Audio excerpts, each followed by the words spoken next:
इससे पहले हम समझा चुके हैं आप लोगों को शिक्षा और राजनीति और धर्म और राजनीति के बारे में। आज का हमारा जो टॉपिक होगा राजनीति और व्यवसाय, कि राजनीति क्या व्यवसाय से जुड़ी हुई है या व्यवसाय में राजनीति अहम रोल अदा करती है, या फिर राजनीति और व्यवसाय का क्या कॉम्बिनेशन है, किस प्रकार से ये एक दूसरे से मिले हुए हैं, या क्या इन दोनों का राजनीति में व्यवसाय का होना व्यवसाय में राजनीति का होना जायज़ है या नाजायज़। इस विषय पर आज हम चर्चा करेंगे, थोड़े से शब्दों में कहेंगे। इससे पहले जान लेते हैं कि राजनीति जो है, राजनीति के एक यूनानी विचारक हैं जिन्हें हम अरस्तु कहते हैं, बहुत ही फेमस फिलोसफर रहे हैं अरस्तु। उन्होंने राजनीति के बारे में बहुत बातें कहीं, इसी कारण बहुत से विचार उन्होंने राजनीति के बारे में दिए। इसी कारण उन्हें फादर ऑफ पॉलिटिक्स अर्थात राजनीति का गुरु कहा जाता है। अब आपसे कोई कभी पूछे कि राजनीति का गुरु किसे कहा जाता है, तो अरस्तु को कहा जाता है। इतना क्लियर। अब हम चर्चा करने जा रहे हैं आज के विषय में व्यवसाय और राजनीति की, यानी कि what is the business politics and official politics या ऑर्गेनाइज्ड पॉलिटिक्स, यानी कि एक संगठित राजनीति, बिजनेस राजनीति और एक ऑफिशियल पॉलिटिक्स क्या है। तो बेसिकली हम जान लें कि ये तीनों ही शब्द हैं, जो business politics, official politics, organised politics, ये एक ही शब्द हैं। इन्हें एक ही रूप में देखा जाना चाहिए। तो होता क्या है कि जैसे कोई व्यक्ति अगर किसी पद पर तैनात होता है, वायदा भी ये मान लिया जाए कि मैं किसी पोस्ट पर, वायदा मान लिया जाए कि मैं किसी पोस्ट पर कार्य कर रहा हूँ, क्लियर। और मैं जिस पोस्ट पर कार्य कर रहा हूँ, मैं राजनीति में जिस पद पर हूँ, चाहे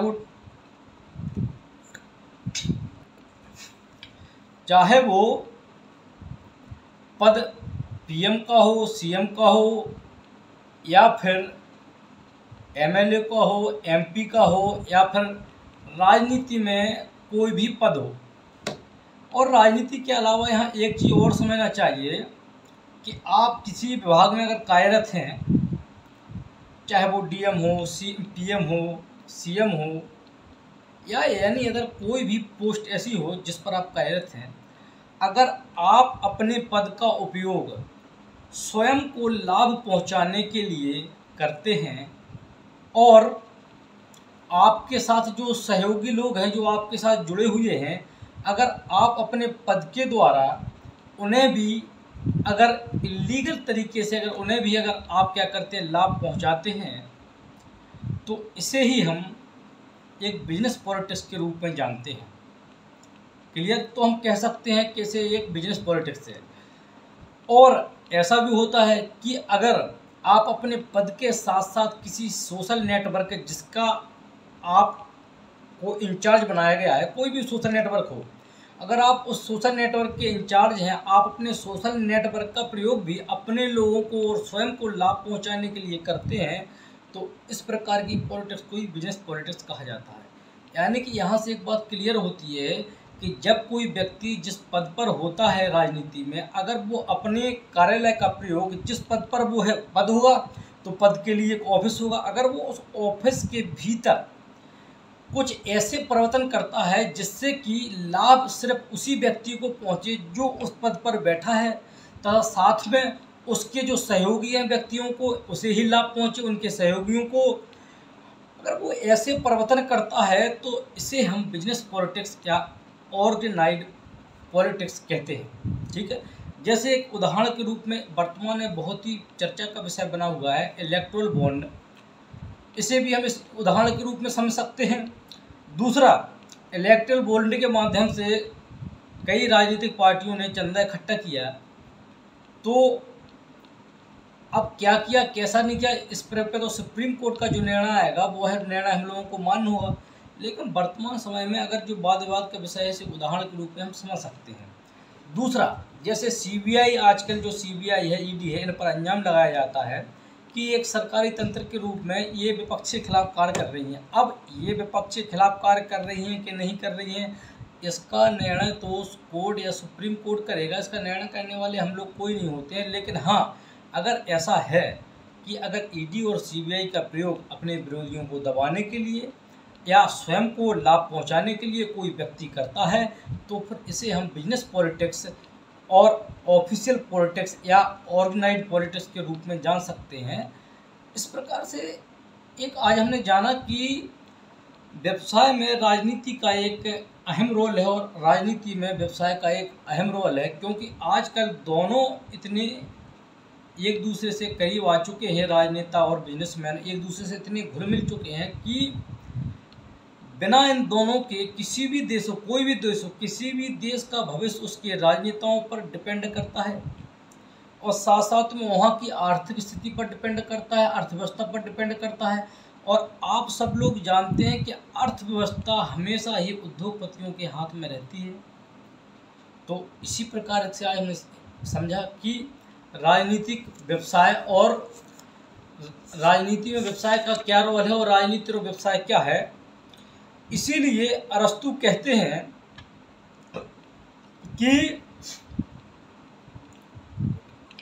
कि जो बुद्धिवाद है, बुद्धिवाद का मतलब होता है, वाद का मतलब होता है विचार और बुद्धि का मतलब होता है इंसान का व्यक्तित्व, जो सोचने समझने की क्षमता होती है। जो व्यक्ति की सोचने समझने की क्षमता होती है उसी से राजनीति, बिजनेस, जीवन, संबंध सब कुछ चलता है। इसलिए अरस्तु ने बुद्धिवाद को प्रेफर किया और लोगों को भी इन्होंने प्रेफर किया कि आप अपनी बुद्धि का विकास करें, जैसे हम बुद्धिवाद कहते हैं। और बिना शिक्षा के बुद्धिवाद या बुद्धि का विकास होना असंभव है। इसलिए सुकरात, जो कि अरस्तु के गुरु, प्लेटो के भी गुरु थे सुकरात, उन्होंने कहा है कि सद्गुण ही ज्ञान है,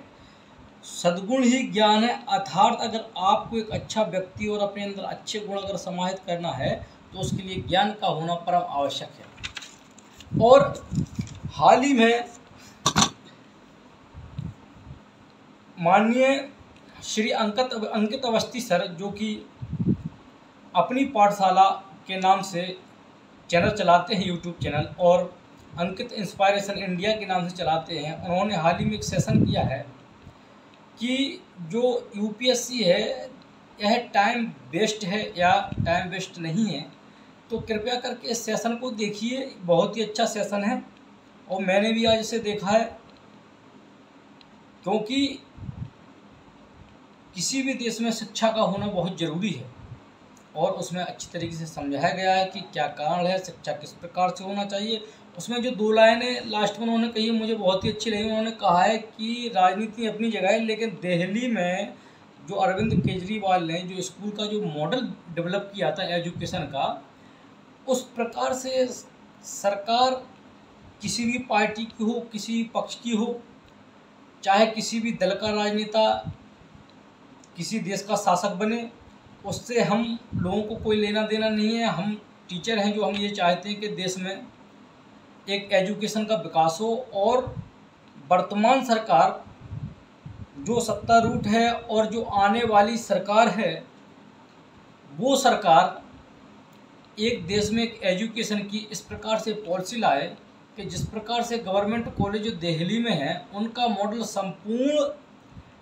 भारत में एक ऐसा एजुकेशन का मॉडल हो जिससे कि खर्चा कम हो और एजुकेशन बेटर हो, जिससे कि हमारे देश में लोग सिर्फ सरकारी नौकरी पर डिपेंड ना हो करके एक बिजनेसमैन की भूमिका एलन मस्क की तरह, रतन टाटा की तरह, माननीय श्री मुकेश अंबानी की तरह एक बिजनेसमैन बन सके और एक आत्मनिर्भर भारत बन सके। क्योंकि मोदी जी के द्वारा जो एक अभियान चलाया गया है आत्मनिर्भर भारत अभियान, ये अभियान बहुत ही कुशल है और बहुत ही प्रेरणादायक अभियान है। लेकिन इसे और बेटर बनाने के लिए मैं आग्रह करूंगा माननीय प्रधानमंत्री नरेंद्र मोदी जी से कि वो इसे बेटर बनाने के लिए एजुकेशन के क्षेत्र में एक बहुत ही बढ़िया सुधार करें, जिससे कि शिक्षा गांव-गांव तक, घर-घर तक पहुंचने के साथ साथ उस शिक्षा का उपयोग अपने जीवन में छात्र कर सकें। जय हिंद, जय भारत।